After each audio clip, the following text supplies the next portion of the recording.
अस्सलाम वालेकुम, welcome and welcome back to my Areej aesthetics vlog. कैसे हैं आप सब? उम्मीद करती हूँ खैरियत से होंगे। तो आप लोगों का रमज़ान शरीफ कैसा जा रहा है? अल्हम्दुलिल्लाह मेरा भी बिल्कुल बेहतरीन जा रहा है।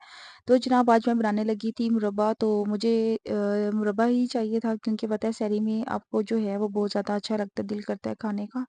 तो ख़ैर फिर मैंने सोचा कि आप लोगों के साथ भी इस चीज़ को मैं शेयर करूँ। तो ख़ैर सबसे पहले मैंने एक बड़ा बर्तन लिया, ठीक है? उसके अलावा फिर मैंने उसमें पानी डाला, लेकिन पानी की मिक़दार जो है आप लोगों ने कम ही रखनी है क्योंकि जो गाजरें हैं जब गल जाती हैं तो उसके बाद जो है वो जल्दी से डेड होने का ख़तरा होता है कि वो बिल्कुल मलीदा हो जाती हैं। उसके अलावा चीनी के मेज़रमेंट के लिए आप किसी भी किस्म का अपने ही हिसाब से अपने टेस्ट के अकॉर्डिंग जो है वो एक कप ले लें, ठीक है? जितनी भी आपको जो है उसमें शुगर ऐड करनी है, जितना भी मुरब्बे को मीठा बनाना है। इसके अलावा जो गाजरें हैं बहुत ज़्यादा डल नहीं होनी चाहिए, एटलीस्ट कुछ फ्रेश होनी चाहिए। बहुत ज़्यादा फ्रेश हो जाए तो वेल एंड गुड। अगर आपको जिस भी मौसम के हिसाब से मिल रही हैं तो आप ज़रूर बनाएँ और इस चीज़ को एंजॉय करें।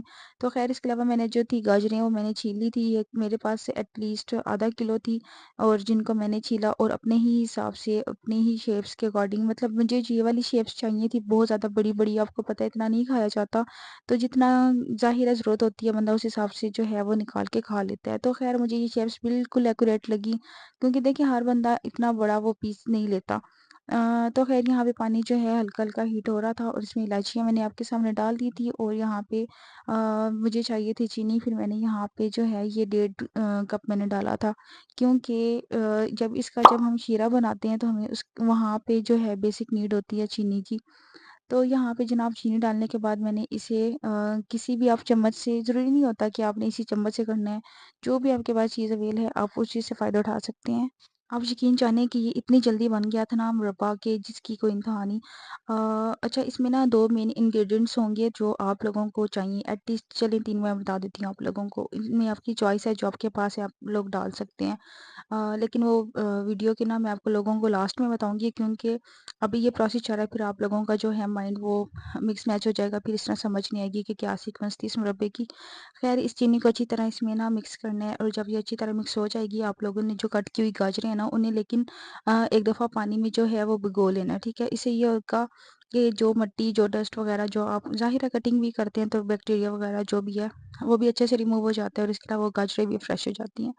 तो ख़ैर यहाँ पे अच्छी तरह जो है वो किसी हद तक चीनी जो थी वो मिक्स हो चुकी थी और आप लोग देख सकते हैं कि यहाँ मीडियम जो है वो पानी हीट इस वक़्त पकड़ चुका है। तो ख़ैर यहाँ पे जो गाजरें थी वो यहाँ पे मैंने फ्रेश कर ली थी पानी डाल के। मैंने आप लोगों को बताया कि बैक्टीरिया जो है ज़ाहिर है होते हैं, आप चाहे धो के भी अगर कट करें तो भी एक दफ़ा आप लोगों को फ्रेश कर लेनी चाहिए। तो ख़ैर इसके अलावा फिर मैंने इसे अच्छी तरह जो है इस तरह पानी में मसल लिया था ताकि इसमें जो भी मिट्टी या डस्ट है, जो भी मतलब मटीरियल वगैरह है ख़ैर वो उतर जाए और इसके अलावा ये फ्रेश हो जाए। ख़ैर अच्छी तरह यहाँ धो लेने के बाद इसकी आप लोग कलर देख सकते हैं कितना प्यारा फ्रेश हो गया है। क्योंकि ज़ाहिर है मिट्टी वगैरह उतर जाती है तो काफ़ी ज़्यादा जो है वो चीज़ें फ्रेश हो जाती हैं, चाहे वो किसी भी किस्म की कोई भी सब्ज़ी हो।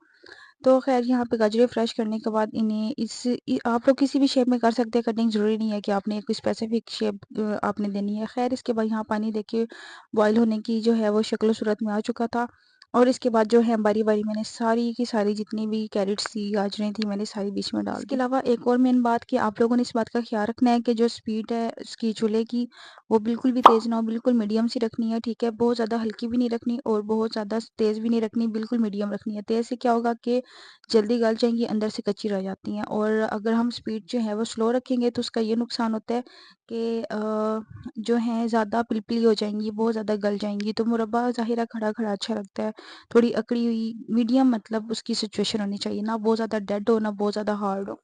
तो ख़ैर यहाँ पे मैंने जो है वो गाजर वगैरह डाली थी, इसके अलावा मैंने इसके ऊपर लिड दे दिया था ताकि फटाफट से जो है इसके अंदर बॉयल आ जाए। मैंने सोचा कि आप लोगों को पानी दिखा दूँ जिसमें से मैंने ये गाजर निकाल के अपने हाथों से डाली बॉयल वाले पानी में और इसके अलावा ये जो एक्स्ट्रा मटीरियल ज़ाहिर है गंदी हो जाती हैं। सब्ज़ी वगैरह ज़ाहिर है जर्म्स वगैरह होते हैं, बार-बार आपके हाथ लगते हैं, तो इससे ये होता है कि दिल को तसल्ली हो जाती है कि हाँ जी, हमने फ्रेश कर ली। एक दफ़ा आप लोग भी ज़रूर रिफ्रेश कर लीजिएगा। ख़ैर यहाँ पे जो है मुरब्बा मैंने काफ़ी हद तक बॉयल हो गया था, मैंने निकाल लिया था। अगर पानी आप लोगों से कुछ थोड़ा-सा ज़्यादा हो जाए, आप लोगों ने क्या करना है कि कैरेट्स जो है या गाजरें हैं वो निकाल लेनी है और पानी को अच्छी तरह जो है खुश्क कर लेने के बाद चाशनी बनानी है। चाशनी बनाने के बाद आपने वापस से उसे डाल देना है। इससे ये होगा कि आप लोगों की जो चाशनी है ना बेसिकली वो